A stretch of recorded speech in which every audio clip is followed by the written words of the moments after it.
মিশে এলো বুঝি বসন্ত। দরজা খুলে দেখি আমাকে ভালোবেসে এসেছে অবহেলা। মধ্য দুপুরের তীর্যক রোদের মতো অনেকটা নির্লজ্জভাবে আমাকে আলিঙ্গন করে নিয়েছিল অনাকাঙ্ক্ষিত অবহেলা। আমি চারপাশে তাকিয়ে দেখেছিলাম আমার দিন দশায় কারো করুণা বা আরতি পেখম ছড়িয়ে আছে কি না। ছিল না।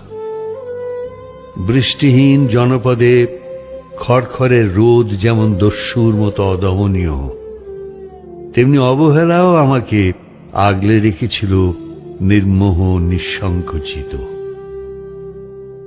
আমি অবহেলাকে পেছনে ফেলে একবার ভৌ দৌড় দিয়ে এগিয়ে গিয়েছিলাম। তখন দেখি আমার সামনে কলহাস্যে দাঁড়িয়েছে উপেক্ষা। উপেক্ষার সঙ্গেও একবার কানামাছি খেলে এগিয়ে গিয়েছিলাম তোমাদের কোলাহল মুখর আনন্দ সভায়। কি মিলেছিল? ঠোঁট উল্টানো ভর্ৎসনা আর অভিশপ্ত অনুরার মতো একতাল অবজ্ঞা।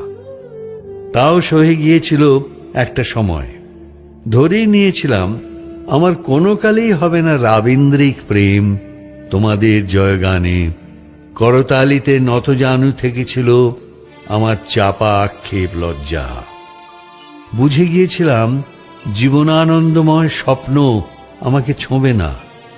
জয়নুলের রং নিয়ে কল্পনার বেশাতি, হারানো দিনের গানের ঐন্দ্রালিক তন্ময়তা বা ফুল পাখি নদীর কাব্যালাপে কারা মশগুল হলো এ নিয়ে কৌতূহল দেখাবার দুঃসাহস আমি দেখাইনি কখনো। এত কিছু নেই জেনেও নজরুলের মতো বিদ্রোহী হব সেই অমিত শক্তিও আমার ছিল না। মেনে নেয়ার বিনয়টুকু ছাড়া আসলে আমার কিছুই ছিল না।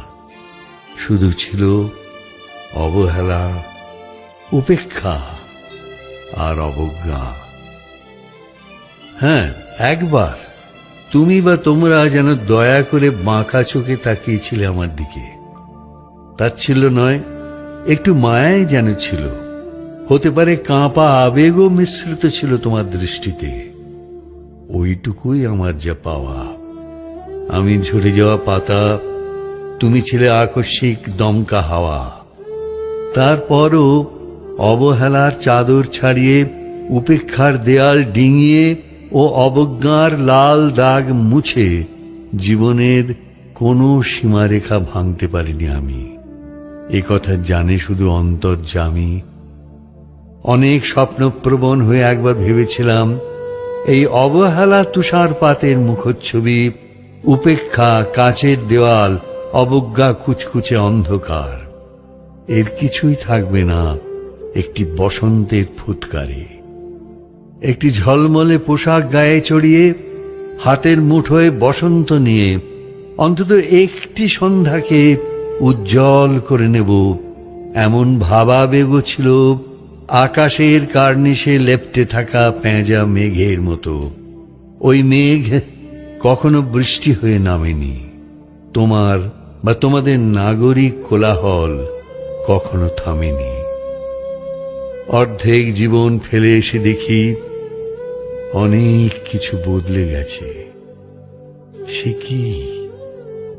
কোথায় হারালো কৈশোরের দিনলিপি, বিপন্ন করা অবহেলা?